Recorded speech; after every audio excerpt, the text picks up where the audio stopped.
Hey, second video, we're on a roll.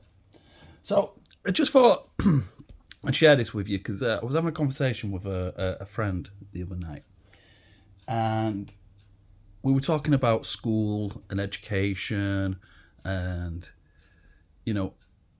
like, what did he teach us? Is it important, right?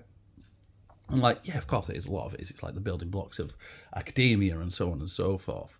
But it's also a lot of nonsense as well. Do you know what I mean? Like Henry VIII and his 6 wives. Part of our history, part of our culture. I get it, right? But I remember spending a long time on that.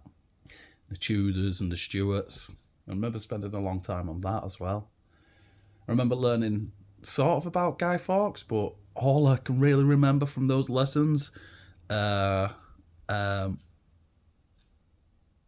Guy Fawkes tried to blow up Parliament and he got set on fire. That's it. And it's like, okay, so this is all part of our history. This is part of our culture. And that's important. But what relevance does it have? Like, how is that making your life better or worse? I'm not sure it is.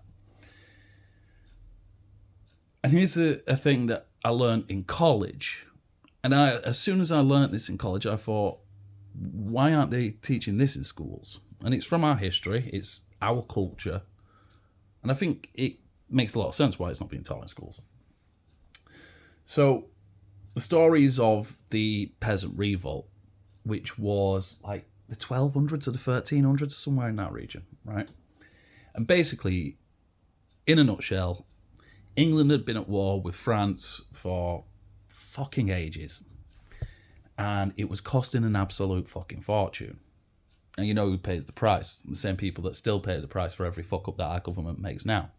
Poor people. But the poor people were like getting a bit pissed with it at this point. Like, it was getting too much. They couldn't eat. They couldn't, take care of the livestock, all of this kind of thing. So they started to form a group, and they attacked a tax office, I believe it was, and basically any soldier that got in the way.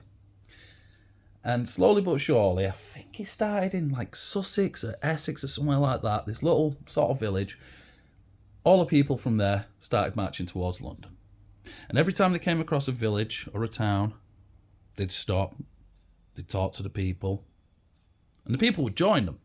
And they'd attack the tax office and take it out of commission, and any soldier that stood in the way.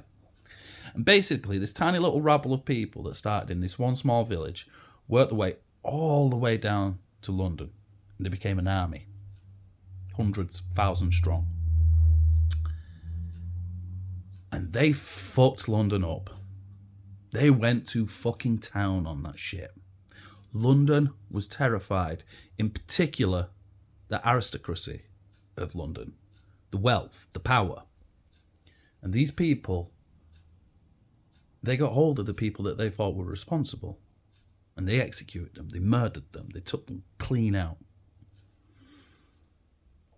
And it got to a point where this massive group of poor people were stood on the bank of the River Thames, and they wanted to speak to the king. Because here's the key thing, right? These people loved their country. They loved their king. They were still loyal servants to the king. It was their belief that the king had been lied to and been misinformed and tricked, and that these taxes were in fact the fault of others.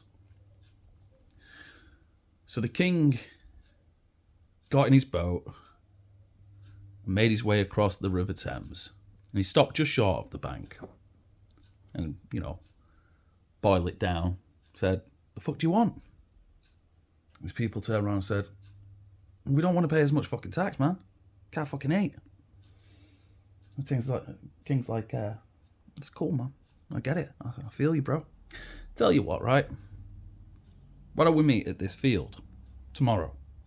And we'll sort all this shit out. We'll get it all good." These people are like, "Go on. We did it." And I knew our king was a good man. I knew he was a good man. I knew he'd listen. I knew we were right about that, man. So these poor people that felt like they'd won their little battle and made the point and had saved the king from these people who were influencing him, they made their way to this field and they waited. And what they were greeted with was not a smiling king ready to make peace with the people, but it was knights and soldiers, trained and prepared, in full armour. And they were surrounded, and they were massacred. And anyone that did escape was chased down and killed. And if memory serves correct, it's not really, it doesn't really matter, but if memory serves correct, the leaders of this rabble were executed and were put on display as a warning to the rest of the country. Don't fuck with me. Fuck with me, this'll happen with you. Pay your fucking taxes. Do as you're fucking told. Get the fuck on with it. Okay? So we lost. We lost that one, which is a shame.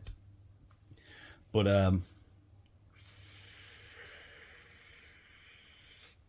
there's lessons to be learned from this. Loads of them. And it's interesting that this shit isn't taught in schools, because this is part of our heritage. This is part of our culture. This is our history. And the most valuable lesson to be learned from this is not that the king was a prick, deceitful, lying snake of a man. It's not that should you ever challenge the king in the future, you make sure you take his fucking head too. That's not the lesson. The lesson is that we are strong. We are numerous. We have the capability of organising a fucking army. And I think this is why it's not taught in high schools or junior schools, because they don't want you to think like that. They don't want you to organise. They don't want you to amass with one demand. We want better and we want more. But here's the thing. We can. We have that power now. We don't have to go from village to village in the hope that people will join our cause. We have the internet. We have WhatsApp, Facebook, Twitter, X, whatever you want to call it. We have all this shit. What's more, we live in an age where the power cannot simply send in the cavalry to cut us the fuck down. Do you think that shit's going to fly on the TV, on the news? You think? I don't. We don't live in that world anymore. Do you remember what happened to when those women were dragged off from this protest just after what was his name? You know, the copper that raped and murdered a woman. And the women were protesting. We all remember those pictures, women being dragged off. They were just removed from a protest. And do you remember how sick the world went at that? Or at least the UK. Yeah, they can't do that. But what's more, here's the other thing. Our army is millions strong. There are like literally tens of millions of people living in or close to poverty, inching closer to it every day. There are more of us than them. There just are. What's more, we ain't got nothing to lose by doing this. We've already lost. We've got nothing. Which makes us dangerous. An enemy with nothing to lose can do anything. An enemy with something to lose will always think about protecting that thing and putting that first. And we don't need to charge on London, swords drawn, ready to behead whoever the fuck gets in our way. We could do this without ever raising a finger to anyone, without ever raising a fist in violence or anger, because we're millions strong. We can shut down every town and city in this country, every port just by sitting in the road and saying we want more, and until we get more, we ain't going to move. Why? Because we're a million strong. Where are you going to put us? Prison? You ain't got enough space for the prisoners that are there now. You're literally letting them out one by one. Not only that, who are you going to send after us? The police. Okay, well, I guess you mean the police that don't consider themselves to be one of us. Because they are. They're poor. They're tired. They're overworked and they're struggling. So who's next? The army? Are you going to mow us down? I don't think so. Who do you think fights your wars? Who are the soldiers? Where did they come from?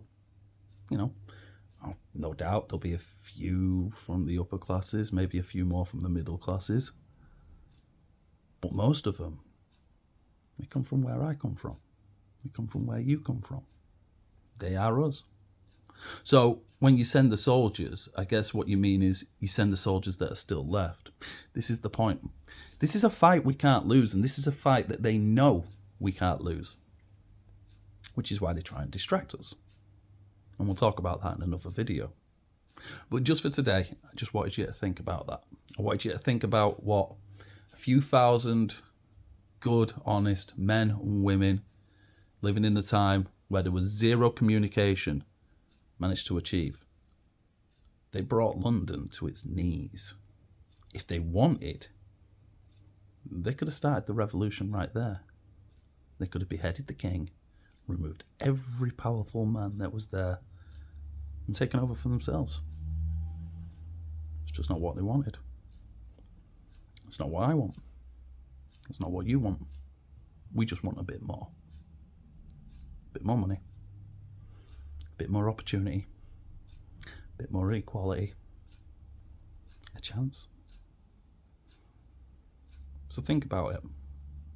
Think about what those few men and women managed to achieve. Now think about what we could do if we stopped asking to get rid of things and started asking for things. That's all I wanted to say. And on that note, I'm going to love you and leave you. I'm going to say peace, love, unity. Do it anyway. I'll see you in the next video.